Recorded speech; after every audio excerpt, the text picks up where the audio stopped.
Hi and welcome back to my channel. If you're new here, my name is Bisola and this is the Relatable with Bisola. This is where we deal out actionable tips and strategies to issues and challenges that we face as a people. If this is your first time of stopping by, I want to say big thank you to you. I really do appreciate it.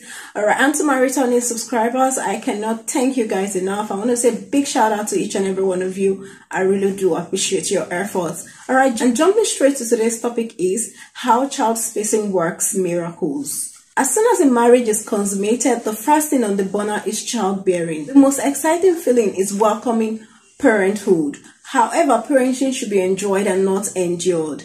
One of the best ways to enjoy parenting is through adequate child spacing. What then are the miracles of child spacing?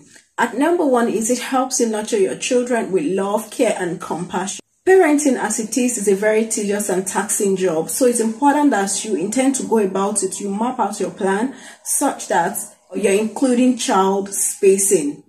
When there's little or no child spacing, the mother gets overworked out, stretching her capacity for motherhood and the ability to care for her kids, thereby resulting into nagging, yelling, and even sometimes beating the kids. She's unable to accommodate the tantrums and even the naughtiness of these kids. Now let's paint a realistic picture.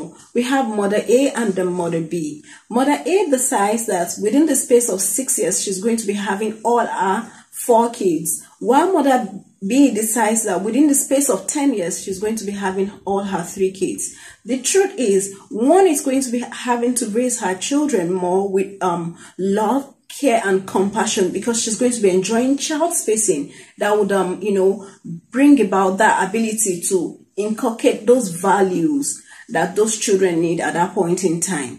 And up next is it helps both parents become intentional parents. It's not just I want to be a parent, or I want to be a parent, you're anxious and then you become a parent without being intentional. Intentional parents are parents who are deliberate about their plans for their kids. They are not just popping out kids each year. Intentional parents are parents who are deliberate about the number of kids they want to have and how they're going to nurture them. Okay, they have already mapped out plans of what it's going to look like realistically before they even begin to birth their kids. They already have their career goals for these kids. Sometimes it could change, but in most cases, they already have a career goal, a level of exposure goal. They already have educational goals for these kids, and all of these are already mapped out in their 20 years goals, even before the kids come into the picture. Now, you see, with becoming an intentional parent, you're careful about what you want to give your child. Sometimes you're deciding, okay, I want my child to be able to go to this school. Because you're intentional, you're not going to be popping out kids every year. Okay, let's say you want to have 4 kids. You could say, okay, I'm going to have to space them for every 3 years, or I'm going to have to space them for every 4 years. The reason you're being intentional is to enable you strategize, plan as a couple on how you intend to pursue each and every child's dream.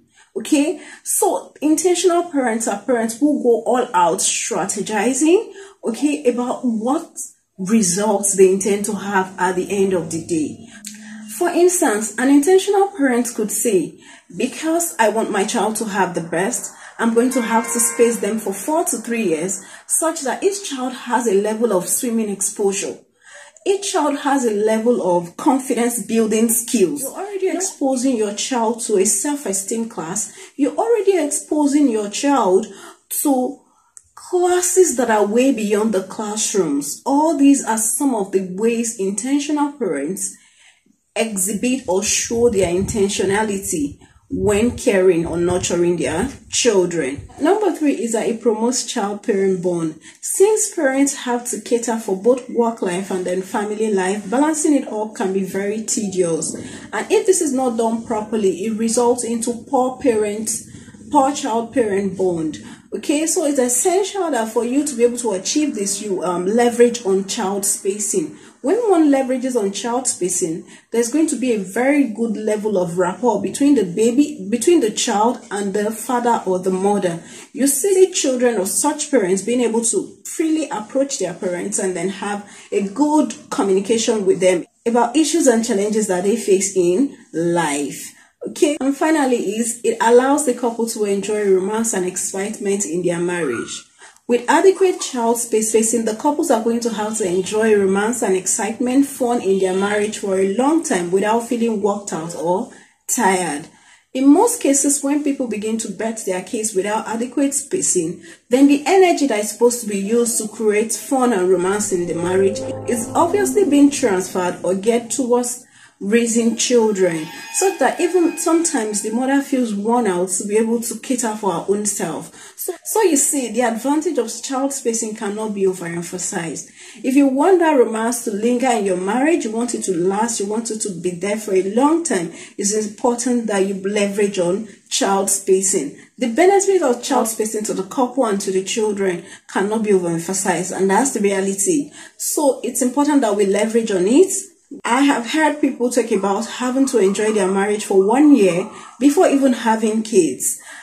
I have heard people also saying that we are going to be using 4 years child spacing. The reason is not because they are selfish, it's because they want to be intentional. They want to nurture their children with care, love, and compassion, and they want to promote child-bond relationship, while at the same time, they want to have that level of romance and excitement, fun in the marriage and in the home at large.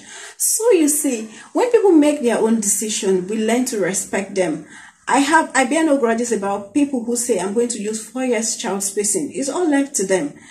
It's not just about popping the kids. You have to be able to be there for the kids. You have to be mentally, physically, be available to raise these children and then nurture them properly. So whatever works for anyone, though, the essence of this video is not to criticize or to paint any parent bad. Everyone is trying. Whatever methodology you have adopted, the most important thing is that you make it work. If you decide that you do not want to go with child spacing, I have no issues with you, but my suggestion at this point would be that you do what? You get a help for your madam, so that at least she can rest in between the work while the help then steps in to take in the role for some time. And there you have it for this particular video. I hope you picked 1 or 2 lessons. Please, if you have, kindly give it a thumbs up and then share with your family and friends. Also, if you haven't subscribed, please smash the subscribe button right away and then turn off the notification bell so that as soon as I post a video, you'll be the first to know. Thank you so much and see you next week.